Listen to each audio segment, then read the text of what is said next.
Welcome, box this week 56. You will notice somebody is missing. The whole of Paolo Street, the whole internet has just gone. So he is trying to join. You might see him, but I honestly have no faith right now. Yeah, we'll get straight into it. Just a little reminder. Obviously, we do normally start at 7:45. Just start a bit early today because we did. Apologies. Right, weekly roundup. We'll get straight into this. So I've got it on my left screen. That's why I'm reading it. Imam Katiev, who was meant to fight David Morrell this weekend, actually failed a drugs test about a year ago under the IBA. He's now been banned for 2 years. I think technically he could still fight on this weekend because it's only the IBA that banned him. I'm not sure if they're the ones sanctioning. Oh, they might be sanctioning this weekend's fights in the Ring magazine card. I'm not sure. But the point being, well, the point is he's banned under one organisation but not others. So technically he could still fight. But either way, he's banned for 2 years and I don't think anyone will sanction him. Anthony Kokachi is pulled out of the Raymond Ford fight, with a back injury. Yeah, and the Americans aren't happy about that, or as in Ray Ford's team aren't happy about it. Again, it's pretty standard injury stuff. They feel like he's pulled out because he's running, scared, whatever. Very unlikely. He's probably just got a back injury. He's also 38. It's not a massive surprise. Eubank Jr. has been fined for the misuse of social media to do with the weight cut. I think it's to do with the sauna. I think he got fined about £10,000. It takes him up to basically £480,000, which is like $600,000. I know we've got a few American watchers. So, yeah, that's kind of the weekly roundup. Just looking through. Oh, no, Illinois Fight Week, 14th of September, announced against MJ. Right, let's get into this. I'm just going to go. I'm trying to slightly delay it, but I think, to be honest with you, we're not going to get Paolo the way it currently is looking. So let's get into. Let's start with the reaction. We'll leave the good stuff for if he is able to join. Catterall versus Eubank. Obviously, a lot of issues in terms of the main event. We'll talk about the debutants, though. We'll talk about Leo Atang. He lived up to it. Lived up to the name. Lived up to sort of the hype. First round stoppage. 2 minutes 30. Very impressive. There's really not much to say. I kind of said last week, me and Paolo both kind of said that this guy's quite special as an amateur. He's 18. He's very similar to Moses Sitalma in that he's got this real pedigree. He looks a lot older than he is, and he's built a lot older than he is. So he's ready to be a pro. And he's another one where I'm already looking at him and going, I think he's going to get fast-tracked a little bit. Moses is a different element. Moses has passed every test so far. Leo Atang has had one fight. So I'm not saying that Leo Atang should get in there with Dillian White next time. I'm just saying it looks like a very similar story is playing out with Leo. Pat Brown also fought on the weekend. Pat Brown also looked very good on the weekend, stopping Lewis Oakford, I believe, quicker than Alois Jr. did, which I like Lewis Oakford. I've interviewed him. He's a nice guy. Alois Jr. being the heavy puncher. Interesting that Alois couldn't stop him as fast as Pat Brown. I think Pat Brown could be really something special. I know Matchroom are pushing him as he's kind of the top prospect, the top British prospect. Obviously, they've got others like Visioli, but it's interesting. They're really pushing for Pat Brown to be some form of headlining act, but you know what I mean. Yeah. Other than that, William Crolla took his first loss. I think he'll come back from that. Yeah, it was an okay fight card. Like this is like we spoke about this before. This is the downside to the Riyadh cards is when we watch the Matchroom cards or the Queensbury cards and they're not on this big stage. I think what was a normal fight card, and this actually was a pretty good one when you think about it. We've got Leo Atang, who could go very far as a heavyweight, his debut. William Crolla, who up until last weekend was a very, very good prospect. Pat Brown, brilliant prospect. Jack Catterall-Eubank, It didn't live up to it, but could have been a great fight. So it actually was quite good, but Saudi and Riyadh season have kind of warped the perception over what we think is a good fight card, which is a good thing. I'm not complaining. Let's talk about the main event. Catterall beat Shakur-Zepeda. Catterall's back up. Not sure who he's going to fight. Mainly because of a lack of fights. I don't think that they'll be able to put the money up for a Teofimo Lopez fight. A Berlanga, got him in my head. Barboza Jr. rematch could make sense, but I don't know if that necessarily excites Catterall. I mean, it's a bit of a weird one. Echo Esman is the name that kind of immediately comes to mind. He's just beat Josh Taylor. He did beat him at 147, so there's a bit of a weight dispute, but it feels like that's the sort of same level, big British fight. The winner goes on to a world title shot. Because I don't think Echo Esman beating this Josh Taylor is world title level. But look, Catterall did his job. The cuts are unfortunate and they're bad as well. That the fight needed to be stopped. Arguably, could have been stopped earlier than it was. Shakur-Eubank's team not happy with Conor Benn doing the watching his hands being wrapped. They're not happy with the way the ref handled it, saying that the fight got stopped because of honestly a load of rubbish. Shakur-Eubank wasn't good enough. I don't think I gave him more than a round.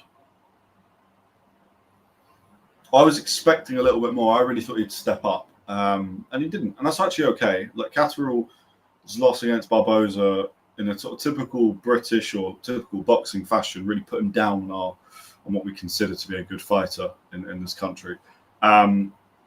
When actually Barboza's pretty elite, and Catterall losing to that isn't a big issue. Just the way it is.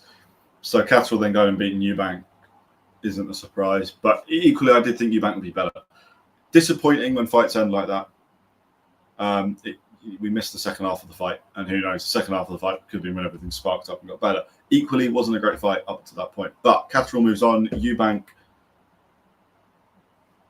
hard to say what he'll do. This is the problem when you take a big jump, is if you don't win in that big jump, you can then find yourself a little bit lost, because suddenly you sell the tickets for the main events, but you're not good enough, so you're going to lose those. And then if you go down and go back to where really you should be fighting and try and build, people aren't as interested. It's just the way it is. Okay, we do have Paolo. We have about 4 pixels of Paolo, but can we hear him? Hello?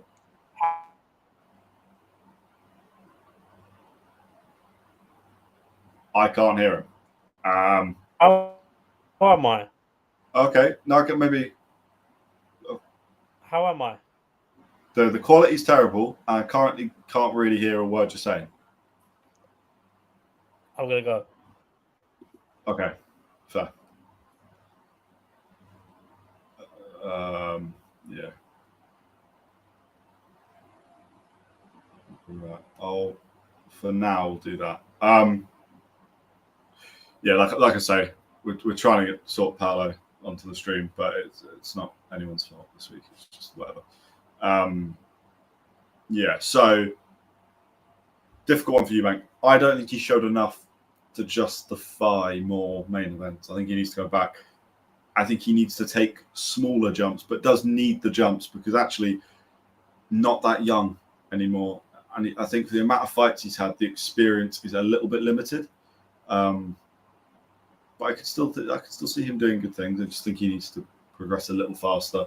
And then obviously the Catterall fight, you can't not take the Catterall fight, but it's not the most sensible move for his career. Unless they genuinely thought he could win that, which, okay, Catterall coming off a loss, so maybe they thought that, in which case fair enough, and it's career high payday. So I understand that.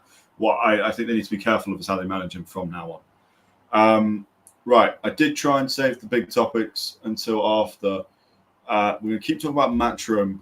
We're going to get into Eddie Reynoso in particular, because I'm sure, you guys will have heard it, but we did a breakdown on this maybe a month ago on Boxing This Week 50. I want to say 52. Could be wrong. So Rodriguez Jr., Francisco Rodriguez Jr., the one that beat Galal Yafai. And I know Paolo will kill me if I don't say it. Paolo, after that fight, put a message out saying, would not be surprised if he is on something. And I think a lot of people thought that. Now, he has failed a drugs test.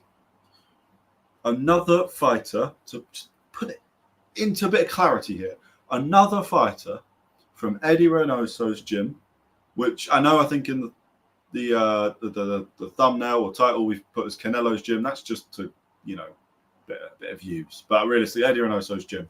Hi, Nick. How are you? What have you commented? Sorry. Just watched. I can't wait for that card. Yes, we're going to talk about that in just a minute. We're very excited for that. But we're just going to talk about Eddie Reynoso for a second because this guy needs investigating. We have now had Canelo fail. Okay, he says it's dodgy meat. One off. I don't believe it, but it's somewhat believable. Valdez, Munguia, first fight after a loss comes there, fails. Ryan Garcia is a bit different. He failed prior to training with them. But it's another one associated with the gym. If you go off associations, genuinely, I think we're counting on multiple hands. We're well over 10 people. So we're in a weird situation now where we need to start looking at these guys and going, not only are they failing the same drugs, we don't know what Rodriguez Jr.'s failed for yet, but I can guarantee this isn't an accident. Whether they'll call it an accident, of course they will, but it's not, because these guys are failing for the same drugs. It's not like we're not talking different things. They're talking the same drugs. They must all eat the same meat. Exactly. This is what I mean. Now we've discussed this before. We had Louis, who runs Don's Fight Club, one of the people that runs Don's Fight Club, and is a boxing coach. We had him discussing it about should a coach know what goes into a fighter's body, and the answer is yes. Especially when you get to world title level, or even really pro level, you should know what's going into your fighter, what they're eating. Obviously, you can't have full control, but when we're talking about the Canelos, the Valdez, the Munguia, the guys that are at a certain level where all they want to do is probably train, recover, and then in their downtime, they don't want to think about anything. So they've got nutritionists. They're not, these aren't people that deal with cooking, because they're not trying to cook 5 meals a day filled with bread. That's not what they're doing. They're boxers. So when you get to that level, you do have to actively question the people around them. And there's somebody in that gym. I think it might be just the whole gym is a disease, because these fighters are failing test after test, and what's going to happen is they're going to keep failing tests, and this is just a trend. We're just coming into an era now of boxing where, because we've got VADA who are independent, they've brought the level up, I think, and it means that UCAD, IBA, all of these guys have also had to kind of go, all right, well, we should probably bring what we consider to be cheating our levels to VADA's standard, because VADA test pretty much 365. I mean, it'd be very difficult to cheat and do testing with VADA for a fight camp. You could cheat after a fight's happened, or, I mean, you just have to be careful with timing. But the point is, VADA are very good. The other guys have now upped their standard. So I think that we're going to be in an era now where a lot of fighters are failing tests, and it's going to be a little bit disappointing for a while. But that's a good thing, because it scares fighters from taking. Eddie Reynoso's gym has to be investigated. It's so bad and so blatant. When we're talking fighters who are fighting under him, and they fought under Freddie Roach for ages, and then they come back. After a loss, they change gym, and then they've taken something in their rematch. I disagree that the trainer should know what each of his fighters is eating, as they're there to train the fighters. On the other end, this looks very bad on the trainer. So I get what you're saying. I'm not saying that the trainer should watch them eat every meal. Is that working? Ooh. Can you see me? Yes. I think the audio is all right. That's more important. Everything okay? Yeah. Jesus Christ, you wouldn't believe what I'm using to get onto this stream. Sorry, I'm late, boys. I've had an outage in my area. Yeah. We're talking about Eddie Reynoso. What? Oh, that crook. Go on. I'm just saying he needs to be investigated. The amount of fighters now, and it's going to keep happening because they're not going to get him. Like, it's not going to happen. Can you make my screen wider, Connor, or is that it? I think you'd have to try flip it if you can. Worries. But yeah, Eddie, it's so bad. It's so blatant. It's not a coincidence. This doesn't happen. And if it was any other gym, I'm not blaming Canelo for this, although he has failed a test. But if it was any gym that didn't have some superstar in it, like a real superstar, I genuinely think we'd be at a point where we're going, yeah, they are actually going to get investigated. But they're quite protected. You're not wrong. Yeah, I'm back to your point, Nick. I agree. I don't think a trainer should know I don't think a trainer should be cooking the food or anything like this. But a trainer does have a responsibility over their fighter at that level. I think to know what's going on with them, and especially in fight camp. Like Rodriguez Jr. has failed during the fight camp. It's just this scumbaggery. That is bad. It's really bad. Needs sorting. And I don't think it will be sorted for probably a long time, sadly. But yes. Good news for Galari Fight though, because Galari Fight is going to have that. It'll turn over immediately, really. And it does hold the division up a little because they won't be able to take Rodriguez Jr.'s interim title away until they've proven him guilty. But Galal, at the very least, will go back to his 11-0 record, and he'll be in the same position with rankings. Give him a world title shot, man. That's what he should get, but I don't think. Actually, to be fair, he might get that. He'll be second on the rankings behind the interim Rodriguez Jr., who's obviously being investigated. So it'll be interesting. Yes, right. You've kind of come in for the best bits, Paolo, because we're now talking about the biggest female card ever. Here we go. I need box rec open because I'm doing a madness right now. People's screens are having a trip out, but I'm just flipping the camera around. I'm back. Let's go. Okay, Women's biggest cards. I read it out last week. I'm going to read it out again, and I'm reading it because I can't remember all these names. So, head of the bill, Undisputed Unified, Katie Taylor, Amanda Serrano, 3. Yeah. We know that. Ellie Scottney versus Mercado, another unified fight at Super Bantam. Alicia Baumgardner returns, her first fight in quite a while. She did have a fight that wasn't with Matchroom, and it was it looked like it was in the storage room of somewhere. It was a bit weird, but she's fighting Jennifer Miranda. I've heard Jennifer Miranda is a very good fighter. She's 12-0. Will be interesting at Super Feather, Unified, Undisputed. And Savannah Marshall versus Shadesha Green. Good to see Savannah Marshall come back, defending her titles against Shadesha Green. Chenika Johnson versus Metcalf.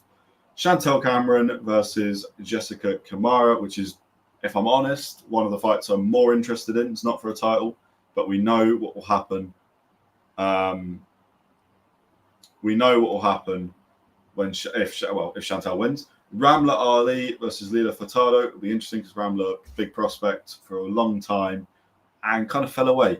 And Tam Theobald versus Mary Casamassa. 2 prospects. Don't know anything about them. I'll be completely honest with you. Right. Let's start with I think the needed part of this, which is always have to praise Jake Paul and Nikisa, because I think this is brilliant. Nick is saying he's not going to watch it. He's put a yawn emoji. Nick, I'm kind of disappointed, but it's cool. Why are you not watching it, Nick? That's the interesting part. Do you know what? This is probably the only positive thing Jake Paul has done in boxing. And do you know what? I want to give a massive shout out because that and the recent acts that he's done. I know it's not related, but we are talking about Jake Paul's card, so I just will mention it quick. But obviously, Ben Askren paid for his double lung transplant. Something I'm really surprised that the UFC didn't give any money for, apparently. Not a single donation. There's no fighter care there afterwards for fighters. I think that's the point Paul was making. When he's got those kind of beliefs, he's a great guy to have in boxing because I think he's given a platform to fighters that necessarily are getting either thrown out or chucked out from the first or second fight, or for whatever reason, their for whatever reason their promoters aren't pushing them the way they should be.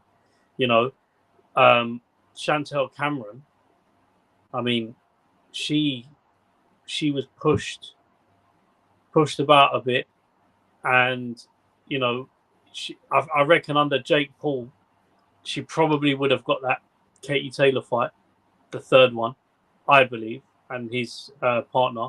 I think they would have made that happen. He's doing big things for women's boxing, so our hats off to him there. Can't box, but he's doing big things for women's boxing. Yeah. I think that's where the praise kind of ends. He's doing a lot. There's a side of it with Jake Paul that he's doing very good for boxing. There's another side where he's not. You know what? He's a nice guy, man, but he's just not a guy that I want to see boxing professional boxers. But I can't take nobody can take away what he's doing in the sport. If he doesn't make something of whatever he's doing in boxing, I think he'll be a good promoter. Yeah, 100%. I think I genuinely, the way he's going right now, he could be the biggest promoter in America, because Top Rank are falling off. The Golden Boy have a coke problem, and Al Hyman's Golden Boy have a coke problem. Mate, it's clear as day. Do you not remember Devin Haney, dad, my favourite guy, Bill Haney, absolutely rattling De La Hoya on stage? Have you never seen that video? That's the Garcia. Yeah, the press conferences were brilliant. Take me back to that, man. That was a golden time. That's so sarcastic. It was unreal. It was so good. Right. Honestly, there was so few KOs in women's boxing. I'm not a fan. I do like women's UFC though. I that's fair. I think. What's the chance we get a knockout this weekend? Savannah Marshall's good chance. Baumgarten's a very good chance as well. I reckon that there could be somebody getting sat down in Serrano and Taylor. I think someone get dropped. Yeah. Every time Taylor fights, as much as I rate her so highly, every fighter ages in it. So in my head, I'm thinking she's probably. Does her game plan change as she gets older? Is she more aggressive than before, or is she more cautious? Is Serrano going to chuck in everything into this fight and leave herself open? Because she's lost 2 decisions, so I reckon she's going to look for a knockout. If I'm 2-0 down, I'm looking for a knockout because I can't put it in the judge's hands. I agree. I think Serrano's mentality going into this fight is all wrong. She's on doing these press conferences talking about the previous 2 fights, and she's talking about them like she's won them. I think confidence is great. I know that every fighter on this card believes they're going to win on Friday night, tomorrow night, but Serrano talks like she's won the other fights. She can't let them go. I think Katie Taylor is in a very good place with her career because it doesn't matter. She's about to take a career high payday. If she loses, does anybody care? No. Like as much as I'd like Katie Taylor to win, because I'm a Katie Taylor fan, it doesn't matter. In the grand scheme of things, it doesn't matter. If Serrano wins, it also doesn't really matter to anyone outside of Serrano's group. The only reason this fight makes sense is because it's a great fight. So Serrano's mentality of, I've won the others, you just got lucky, I got robbed. You kind of have to leave that the same week that it happens. You can't take that into the next fight week on the 3rd fight. But it's going to be interesting. This is a complete only Jake Paul Most Valuable Promotions card. There's no real matchroom involvement, no involvement from anyone else at all. I'm not saying that they're going to do anything dodgy, but we know that home fighters do get an advantage. So it can happen. It's not necessarily what's the word? rigged or whatever. But yeah, I don't think we can call it rigged because when you look at the first fight was, correct me if I'm wrong, that was on the DAZN show, wasn't it? Yeah, well, it would have been a joint card, yeah. It was a 50-50 Matchroom. And second fight, most valuable promotions. But Matchroom were involved. But they do everything. But they don't really arrange the judges because the boards pick the judges, but you know what I mean. Yeah. So Katie Taylor went to her back garden, essentially, and probably put in a more convincing performance in the second fight than maybe the first in some people's eyes. Yeah, other than the points deduction, definitely. So for me, I don't think, if Katie Taylor wins on points again, there's no way anyone can say, corruption. Because Serrano's lost 3 fights to Katie Taylor on points. Yeah. So essentially, you're talking about 9 different judges over the space of 3 fights who are all wrong. Like, it's a stupid narrative. Do you get it? Yeah, I agree with that. Ultimately, I believe, though, that Serrano is probably going to go in there with that thought. Therefore, she's probably going to look for the knockout. Alongside the card, I'm really looking forward to seeing Savannah back in action. Yes. I still want Savannah versus Clarissa rematch. I would, but I think at the moment where Clarissa's at, I don't really understand. Obviously, she's gone and won belts in other divisions higher up, but at this stage, the middleweights and featherweights and so on and so forth are the big divisions to fight in. So ideally, if she can cut down to middle, I think she should just stay there and fight. She's going to get bigger fights because Clarissa Shields is fighting essentially people, even me and you now. I'll be real with you. I'll speak for myself. I've never heard of. No, same. She's not fighting elite boxers, and we know that Clarissa Shields is elite. Yeah, you might as well be fighting in a leisure centre when you're having them time fights. Yeah. So, but we know what Clarissa Shields can do. Olympian, multiple weight world champion, fighting in big stages. She belongs on big stages. She is a very good boxer, but she needs the dance partners in front of her. Savannah Marshall is that dance partner. They have to go back on that fight. Yeah, and the thing is, I actually don't think it would go any differently. I think Clarissa Shields would win in the exact same way she did before, but it's a lot of weight to jump up and down from, and then keep the same consistency and speed. Where Savannah Marshall has been very active at a similar weight, be it in the PFL or boxing.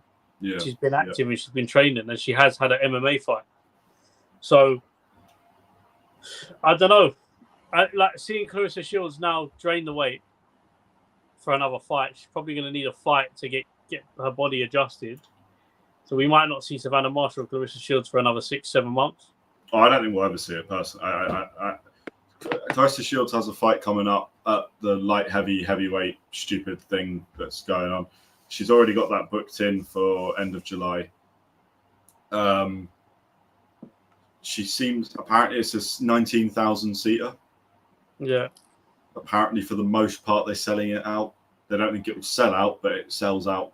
So she's making good money. Like, they're fine. I'm excited. Yeah, Savannah Marshall, I'm excited to see. I'm excited to see Baumgardner as well. Haven't seen her on a big show for a while. I mean, we know why she wasn't there, though, Connor. Yeah. We know why she hasn't been there. And you have to point it out because... And she got dropped immediately by Matchroom. Yeah. It's a bit of an odd one. But was she ever found guilty of it? No, she wasn't. But I think you can tell a lot by the promotion. I trust Eddie Hearn, Frank Warren. These guys stand by their fighters if they can. Matchroom had Alicia Baumgardner out of their roster, whatever. They're under their promotion so quick. Like, think about the Conor Benn stuff. It would be easier for Matchroom to have just gone, you know what? You know the other argument you can make, if you're looking at that, because people will make comments on this. Yeah. Not that I agree with this, but I'm just throwing this scenario out there. one way that people could look at it is obviously Conor Benn generates a lot of money for Eddie Hearn. Yeah. Does Bam Gardner do the same? Is it worth his time to go through the process? See, I get that, but I think Baumgardner is one of the most entertaining female fighters. I don't think she was far away once she'd come back from a Michaela Mayer loss, which you could really argue she didn't lose. I don't think she did lose that. After that fight, she had 2 more with Matchroom, 2 or 3 more. I think she's building up to something, and then drug fails a test, gets dropped. We don't see her for a while. She has a fight, but we don't really know about it. And she won by knockout, I think, but still. And now she's back on a big card. Yeah. It's a little bit dodgy. Well, it's very dodgy. She should have got banned, really. I don't even know what the conclusion of it was, because nobody does, really. I don't think that. But here she is fighting. I am still excited to see her, though. She is an entertaining female fighter. Yeah. All-female card, I'm up for it. Also, because it's late at night and the fights go quick, which genuinely 10 2-minute rounds, I'm still going to be a fan of. Because who doesn't like a card that gets us to bed by 5 in the morning? Woo! Yeah. Anyway, that was a weird sound. So let's get to this, because this is the bit. I think these are the more competitive fights potentially. Shakur Stevenson, William Zepeda. I have been calling for this, I think, since the first episode of Boxing This Week.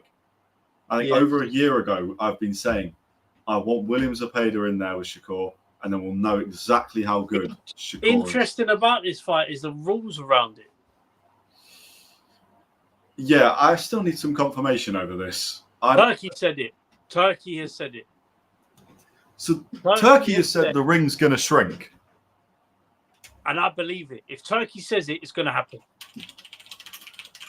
I believe it.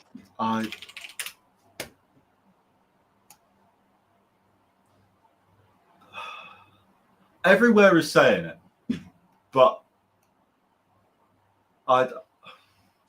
listen, when you're getting paid, I understand it.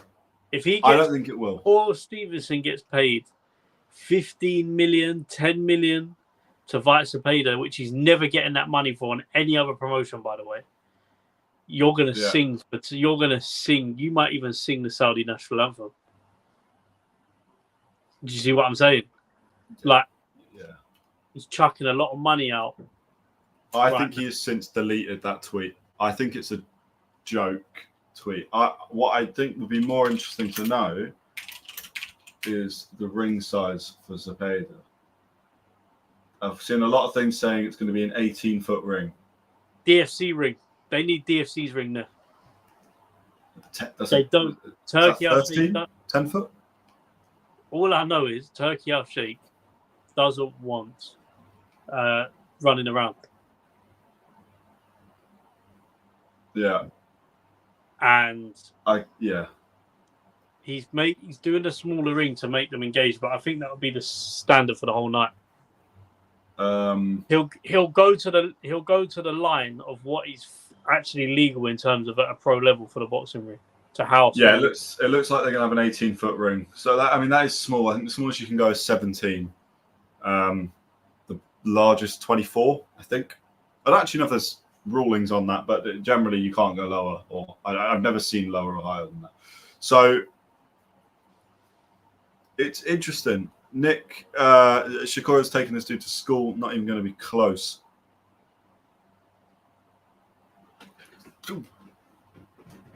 I'm not sure. I'm really not, because in William Zepeda, we're talking a 33-0, 27 knockouts, and that in itself is fine. Who's he knocked out? They're not Shakur level. He's not beat Shakur level. He's not even in there with Shakur level. But you think William Zepeda's been in there with anyone that's Shakur level? Wait a minute. I'm just trying to say to you, are you telling me Shakur's last 5 opponents have been of a higher level than Zepeda? If it includes Oscar Valdez, then yes. The problem is I don't... Hold on. What has Shakur's last been? Padley, De Los Santos, the other guy that put people that boring fight, you had 2 in a row.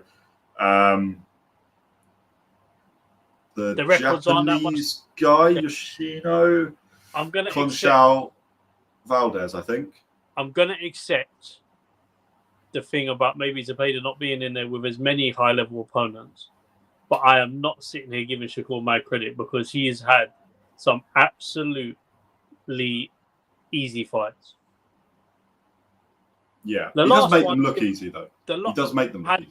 Let's be brutally honest. If you've Padley done an interview afterwards about what Shakur was like in the ring, if no one's seen that interview yet, he even talks about the level, just the level. Yeah. Padley was a part-time boxer before he fought Shakur. Parked his van at Stansted or Heathrow Airport, got on a plane to Saudi, and fought on 2-3 weeks' notice. He was an electrician. So, if I go off Shakur's last fight, I weren't massively impressed. I need to see big things from him, but this is going to be the fight. But whoever wins this fight has a big name on their record now. Carry on. This fight for me. So look, I'm more of a Shakur fan than you, definitely. But also with Zepeda, we've got now it's CompuBox, and I don't really like CompuBox because CompuBox is done manually. If Shakur dominates, can we drop the resume talk? 100%. But I still need Shakur to do more. He needs to be fighting more. That's a big part. That's for me the biggest thing. I think the quality's there. There's no doubt in my mind about the quality of the fighter. I just need to see him active. Because look, Crawford isn't the most active, but the guys that Crawford fights are of the highest level. Yeah, of the highest level. Usyk, the same thing. Not super active, but it's the highest level. Bivol, Beterbiev, kind of the same thing. Shakur, the quality kind of does this, right? So for me, I'm going, well, I think he could be pound for pound. He could be the best fighter on the planet. He could be. It needs to translate. Either you fight better, you fight 2 Zepedas a year, or you fight 3 times. You know, we need more from him.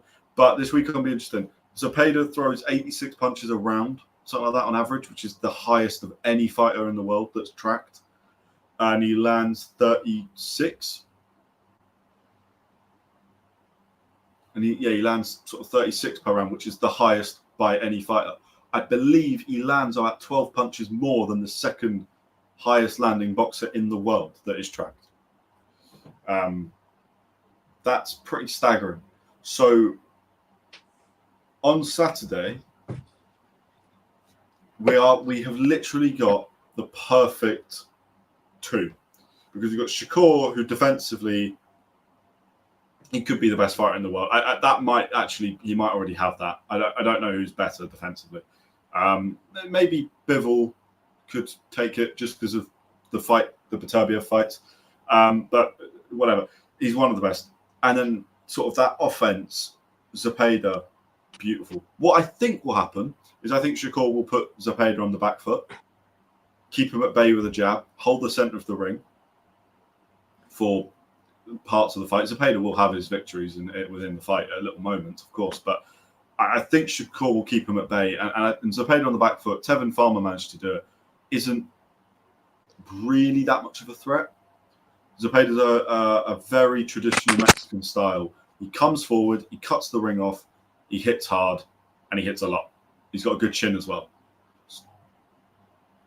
But going back doesn't really carry the same quality.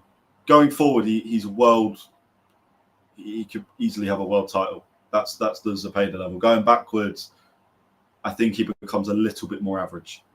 That's why Tevin Farmer gave him so many problems. Shakur has the IQ to probably put him back at times, let him come forward, counter, move him, maybe get him tired. I don't think he's going to get Zepeda tired. It's a really good fight to see all of Shakur's attributes in play. It's also a great fight for Zepeda because Shakur's never going to fight anyone that throws as much as Zepeda with power as well. So Zepeda can go in that ring 1,000% thinking he's going to win. No doubt in his mind. Shakur, there'll be nothing in Zepeda's head. I think it's a brilliant fight. I'm so excited for it, and I've been calling it for ages. And I will say, if Shakur can get through this fight without taking any real significant damage, I think he beats Tank quite easily. I hear it. Because I think there's a misconception about Shakur that he can't punch hard as well. He's got snap in his shots. He's not hitting as hard as Tank or Zepeda, but he hits hard enough. He hits harder than Haney. I think Haney's unfortunately become a bit of a benchmark of someone that doesn't hit hard. But I'm so excited for this fight because we're going to find out. I think we're going to see a masterclass from Shakur. And only a year ago, I was saying that I think Zepeda could win this fight. I don't believe that anymore because I do think Zepeda's so weak going backwards. What about the rest of the card? But yes. Now, could Hamza Sheeraz knock out Berlanga? Now, I've got to be honest with you. I'm a bit disappointed in this fight. I'm very excited for this this fight. I'm disappointed in. I think Sheeraz should be fighting Adames or Janibek. I think Berlanga should be fighting Caleb Plant, but nothing's worked out, annoyingly. Sheeraz broke his hand against Adames, and Plant lost what should have been a winnable fight against Resendez. So here we are with two guys that seemingly don't like each other. They hit hard. It'll be interesting. Oh my God. That's a very good point. I think Shakur beats Tank as well. But the only thing is Tank has more one-punch knockout power than Zepeda. If he catches Shakur, it could be a good night. Yeah, agreed. I just don't think Tank's active enough to cause Shakur problems. But you are right if he did catch him. I'm interested by this Berlanga-Sheeraz fight. Mm-hmm. I think Sheeraz is superior in nearly every way. But this is Berlanga's division. And Berlanga... But Berlanga has the right mentality, I think. Although you are right, he did throw a parade after his loss to Canelo, which is weird. Let's bring that up because that is really weird. But I think he has the right mentality that he believes that nobody can beat him. Even now, after losing to Canelo, doesn't believe Canelo can beat him. But Sheeraz is quite cool-headed. Doesn't really give a shit about what's going on. And he's under Andy Lee now, which I think is a really good choice. I think Sheeraz is going to stop him. I don't know if it will be all that difficult for him. I think Berlanga's head movement isn't special. We know Sheeraz can time a punch. I hope Sheeraz humbles / knocks out Berlanga. I really think he will. I could be wrong, but I think when the fights get a bit harder, Berlanga really struggles. When the minute you put him out of his comfort zone, I think he suddenly kind of gets a bit twitchy. And then we saw it against Canelo. He got caught by a left hook. He almost seemed to lose his head a bit. He could not stay calm. He's already building this fight up against Sheeraz to be this big firefight. Yeah. If it gets to round 4 and Sheeraz is just jabbing his head off, I think Berlanga's going to get frustrated. I think Berlanga is probably the type of fighter Sheeraz needs after his last performance. Yeah. It's really that simple. Like, aggressive fighter comes in front of you. He will come in front of Sheeraz. Yeah. And he will stand and trade with him. He'll land as well. That'd be interesting to see. I don't think he'll do it as much as he says he's going to do it, because I think he'll be cautious, but he will do it. I've watched Sheeraz, and I think Sheeraz is a great fighter. I think he's, a big fighter in Britain, to be honest with you. Yeah. But, this is going to be the fight where if he does have a bad performance, he'll be heavily criticised. If he doesn't have a bad performance, he'll be Britain's next world champion, or portrayed or painted as the world champion, and I think like to go on and win it. We need more champions, but these American really fighters are tough. Yeah, I mean, a win for either puts them straight back into the big fights. The only problem that I've got, or the only thing I find slightly odd, is Canelo and Crawford fight in September. Whoever wins that, there's going to be at least a month or two where we don't hear anything about a rematch because it's not your normal circumstance. There's no real world title opportunity for either of them. No, As but an they American, can go I don't on. even like that. Yeah, no, I don't think many do, to be honest. They can go on and put themselves in a very good position. Canelo's not going to be around forever. Do you get it? I think at some point the boards are going to start making him defend his mandatories. He's not going to do that, and he's going to have to relinquish titles. Yeah, I mean, yeah, obviously the IBF already took it away, gave it to William School, and then Canelo. The problem is, as boards, they shouldn't be allowing. I don't care how old these fighters are, but if you've got champions that can't defend their belts as required, but they want to be unified champions, you have to. And this is where UFC is a bit tight, a bit strict. If you can't do it, we'll strip you. It's that simple. Yeah. And I think we've got to take a better stance on it. Otherwise, we see stagnant divisions that just hold up title fights. Yeah. What I'd like to see is the winner of this fight, Christian and Billy, who is another one, a little bit like Zepeda, that I think has been under the radar for a very long time and has only really, I mean, Billy's still not really done it, but kind of just sort of coming into the light of the more wider boxing fans. But and Billy, for me, I'd be worried for Sheeraz if he was fighting Billy this weekend. Yeah. I think Billy would beat Berlanga quite easily. I don't think Berlanga would have any idea what to do with that. And Billy,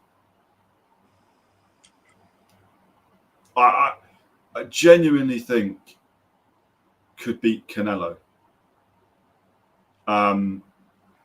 Because whilst everyone else is talking, he's always fighting. He's doing 4 fights a year at pretty much the top level. He's been the WBA mandatory for a very long time now. He's just waiting on an opportunity. And I don't believe that somebody who's 28-0 with 24 knockouts or whatever, who's so hungry like he is, would waste it. Yeah. The minute he gets put in there with one of these guys, like, I don't think Berlanga's good enough. I think Sheeraz is good enough, but I think Sheeraz, for his first fight after a loss after a draw rather, and kind of new weight and all that, I think Billy would. I think it'd be a tough nut. That's the interesting one. So maybe the winner of this fight, Tim. That's the one that makes sense for me. And then that fighter could fight Canelo or Crawford. Crawford doesn't. I assume Crawford beats Canelo and then he retires, but who knows? To be honest with you, though, can I just make a point? Do you not find it annoying that we're talking about all these great fighters, super middleweights and whatnot, and then they're talking about giving Eubank a fight with Canelo? Well, I'll be pissed off if that does happen. There's no reason because for that to I happen. don't think, with all due respect, he's had a great fight with Conor Benn. Yeah. He's going to have another one with Conor Benn. Yeah. Conor Benn's the 147 fighter. Outside of that, Eubank's an IBO world champion. Yeah. Which is really not recognised. No. In terms of it's not recognised. I mean, I think fighters have described it. If you take an IBO title, it's a world title if you win it. Do you know what I mean? Not knocking it. But I think the other boards tend to shun away or don't rank the fighters as highly if they've won that. Like, it doesn't make any difference. It's just a world title, but it's not a hard world title to win. Yeah. It's recognised. It's if you end your career and you had an IBO world title, you're a great fighter. But it's not the same as the sort of the big 4 or 5 if you include the ring. But the ring belt. The ring's probably the biggest. Yeah, Ring is definitely the big. The ring is the one that is nearly always actually with the best fighter in that division. And if there's no good fighters or fighters they recognise in that division that are good enough, they don't even give it out. Yeah. Yeah. I'm very excited for the fights this weekend. Eubank Jr., Conor Benn, September. I don't know. We're not. Like, Crawford can call the shot. Crawford can get an automatic place against Canelo because it's Crawford. If you've had over 40 fights and you're a 3-division champ, 2-time unified undisputed, you can ask to fight Canelo, and it can be completely fine. Yeah, Eubank Jr. has not done enough in the sport. The Conor best Benn's thing he's done in the not there sport yet. was Conor Benn. Conor Benn, we still don't even know how good Conor Benn is. Really. Still, not actually. The last time we saw him, he's got a career in front of him, Conor Benn. Yeah, exactly. And the last time we saw him at 147 was against Pete Dobson, and not many people watched that fight because it was sort of in that controversial time where people thought he was banned, but he wasn't banned, but he had to fight in America because couldn't get sanctioned in Britain. Weird. So not many people watched it, and he looked very good in that fight, but he didn't get a knockout, so it was the obvious, well, he's not on drugs now, so look what's happened. He actually looked very good. So it's just a weird fight. The fights this weekend are brilliant. David Morrell not being on the card is disappointing. Mm-hmm. His opponent failed a drugs test last year and has only just been banned now. Yeah, I want to see Ben fight the top 147 pounders. I mean, we might. He is the mandatory for the WBC. He should be fighting for the WBC title. And I actually do think he probably would have over the Eubank fight, personally. But if it wasn't for the Pacquiao stuff, which happens next week, which will be... I'm excited for it, but realistically, it's pointless. He was always taking... He will always take... People don't like this, but Conor Benn will always take this opportunity with Eubank over a WBC title. Yeah. This fight pays him $8.5 million, $9 million. Yeah. Pacquiao or Barrios do not pay him $9 million. Pacquiao does, I think. Not now. I don't know. Pacquiao for a world title against Nigel Benn's son, Conor. I feel like that's... They got to fight in the Philippines. I don't know. But I see your point. I do see your point. Nick saying that Morrell's still in the card. His opponent was at the press conference. Do you know the name of the opponent, Nick? It's the interesting... or one of the more interesting points. I'm just going through the live stream now because it could be it's the original guy.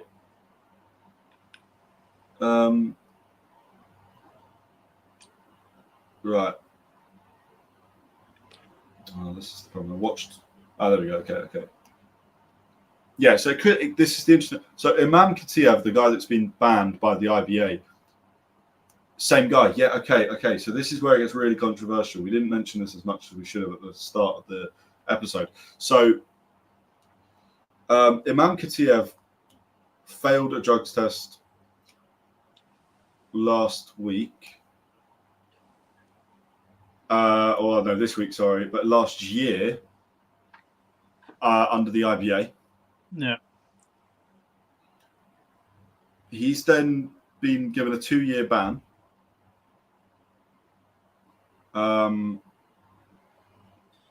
Having clomiphene in his system before a fight last April. The IBA don't sanction the event on Saturday, so technically he is not banned for this Saturday. That is fucked up. I don't understand how that works. So I've gone on the assumption that he is just not fighting. But BoxRec still have him as fighting. Nick is saying he was at the press conference. Yeah. And in fairness, I'm reading the article now, and it doesn't actually say anything about him being pulled from the fight. So, yeah, I think he is, which is, like, how mental's that? You get banned in the same fight week, and then you still go and fight. The sensible thing, by the way, to do would have been there's a Riyadh card coming up in 6 weeks' time. Moses Atama versus Dillian White. Stick David Moreau on the undercard of that because we lost Anthony Kakachi, so the fight card is not as strong anyway. David Moreau on there makes sense. That is a big fact, Nick. That is literally what it is. Yes. That's like Mum told me no, but Dad told me yes, so I did it. That's exactly what it's like. Ridiculous. Yeah. I'm sick of boxing, you know. I'm going to watch it still, but I fucking hate it at the moment. Well, I mean, it's just dangerous with this. It's really, yeah. The rest of the card isn't. Sabril Matias returns fighting for a world title against Alberto Puello, which is it's a good fight. Never know what you can get with Matias. He either knocks them out, he gets outboxed, and something that's a little bit boring. So we'll see. But depends what mood Matias is in. Yeah. I'm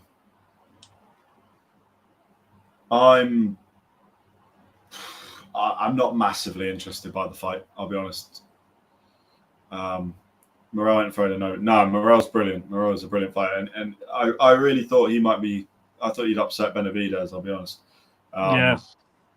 But yeah, and to note actually, I thought he made a good account of himself in some ways in that fight. Yeah, I think he did. Experience was the problem. Pro experience, I think, was the main issue with it. But I mean, to be honest with you, yeah, I know this is an unpopular opinion, but since Benavidez has moved up to light heavyweight, I haven't massively been impressed. No, I really think Anthony Yarde could get the better of him. I think he looks quite slow, and I think that power that he carries is not quite as obvious. But equally, 2 fights in, he looked a lot better against Morel than he did against Alexander in his first fight. So, yeah, worth noting, Rito Tatsumi is back.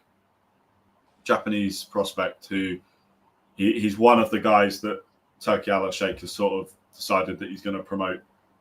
Not on his own, but kind of really promote him. So he's a good one to watch out for. He made his debut, I think it was on the terrible boxing weekend, which was Haney, the Garcia, Lopez, Canelo, Skull, all of that lot. I think that was Tatsumi's debut. So brilliant fight week this week. Hopefully it's not the same like that one. And I think that's boxing this week. I am live. Well, Hook Casuals is live for Taylor-Serrano and for the ring card on Saturday. I don't know if Paolo's there because we haven't discussed it fully, but we are doing something. There will be on the channel, watch along. There'll be a YouTube live that you can all tune into on Saturday. Yes. I do want to say to people watching, I do apologise for my absence at the start of the stream. We've got an internet outage in our area, so shops are down. Yeah. If you saw the phone that I'm currently connected on, it's not mine. If you saw the phone I'm currently connected on, I've really pushed to get on this, and I thought Connor was going to have to do it on his own. But as always, Connor steered the ship at the start, so big thank you for that. But yes, Saturday we are doing a live stream. Cooked Casuals is doing a live stream. As I said to you, we really love your support, and it would mean the world to us if you subscribed. Yes. And a free competition. Exactly. Yeah. Comment, say that you subscribed and you're in. Giveaway. Once we hit 500, we announce the winner for a £50 Amazon gift card. Also, big news, we are now on Spotify. So if you missed the show live, and you're, I don't know, cycling to work, whatever, you don't want to watch us, you don't like our faces, bit rude, but fair enough, you can listen to our beautiful voices on Spotify. There is a link in the description, so go check that out, along with the other links if you're feeling like it. But the main thing is YouTube. Please subscribe, like, and share. Yes, so see you tomorrow night for Katie Taylor versus Serrano. See you on Saturday night for Shakur-Zepeda. I'm excited. And then we will see you next week for boxing. And a massive thank you to everyone that tuned in. Nick, yes. I hope you have a great day because it's not evening where you are, and everyone else that joined and commented. I'm sure it's not daytime. I'm sure it's not evening where you are. But have a great evening, and we will see you on the weekend. Yeah. Enjoy the college football game, Nick. It sounds